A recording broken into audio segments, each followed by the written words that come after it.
So what are the top 30 neighborhoods in Spokane? Number 23 on our list is Manito Park. It was established in 1904, 78 acres right in the middle of the South Hill area, which is just a couple of miles from downtown Spokane. As you can see, it is surrounded by turn-of-the-century classic old homes. So if you're looking for character in a new home here in Spokane, this is one of the better places to be at.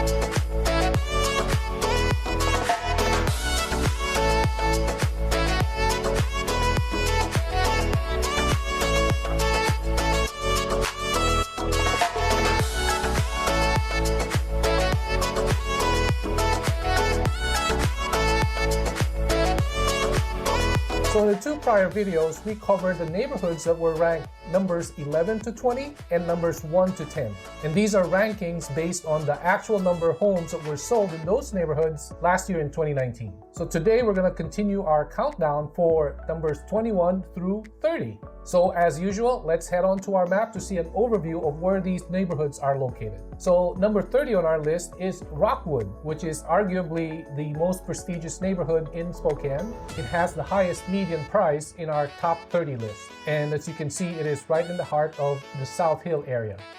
And then number 29 on our list is Franklin Park. It is in the southwest grid of Francis and Division, probably the two busiest streets in Spokane.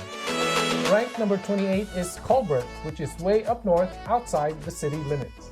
And to my personal surprise is Suncrest. It is ranked number 27. It is a surprise to me because it is in Stevens County, right at the border of Spokane County.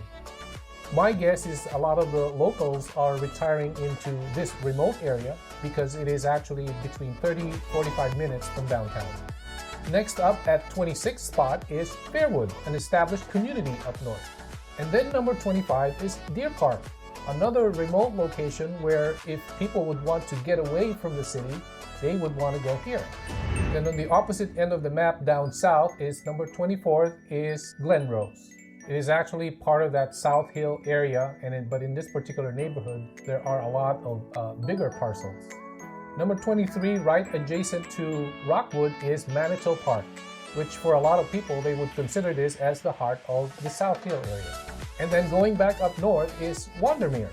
And finally at 21st place is Otis Orchards, all the way to the east, right by the Idaho border. So now it's time to look at more details, and let's look at our first graph. As you can see, there's actually a tie in 21st place between Otis Orchards and Wandermere at 111 homes each, followed closely by Manito Park at 107 homes. And as we know, down at the bottom, we've got Rockwood with 94 homes sold in 2019. But if we look at our next graph, which is the dollar volume of sales, we have a little bit of a different story. East Valley is on the 21st spot and Deer Park is on the 30th place. Now, I just want to point out here that the neighborhoods that are in blue, Painted Hills, Ponderosa, and Evergreen, they did not make it to the top 30 in terms of number of homes sold. But as you can see, they are here in the top 30 in terms of actual dollar sales. Next up is graph number 3, which shows the appreciation of homes in these neighborhoods. So the first thing that you'll notice here that Rockwood actually stands out. Well, first of all, the blue line represents the median value of the homes back in 2015. And the red line indicates the median prices last year. So in the case of Rockwood, it went from $296,700 to $455,000, representing 53% in appreciation.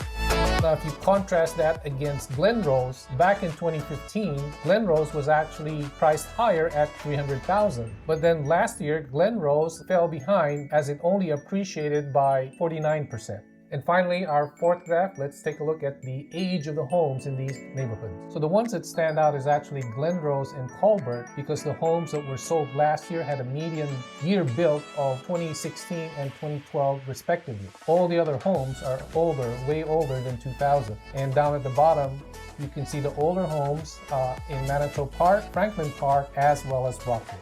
So there you have it. That wraps up our countdown of the top 30 selling neighborhoods in Spokane. Now in this coming year, we're going to follow these neighborhoods very closely. But if you don't see your neighborhood in this top 30 list, leave a comment below and let's see what I can do to do some research for you. Otherwise, I'm going to be regularly providing a weekly status of these 30 neighborhoods. I would highly recommend that you subscribe to my YouTube channel and also click on the notification bell. That way you're going to be informed right away as soon as I post a new video. And again, if you missed our previous countdown video, click on the link that will show on this corner, and I will see you in our next edition.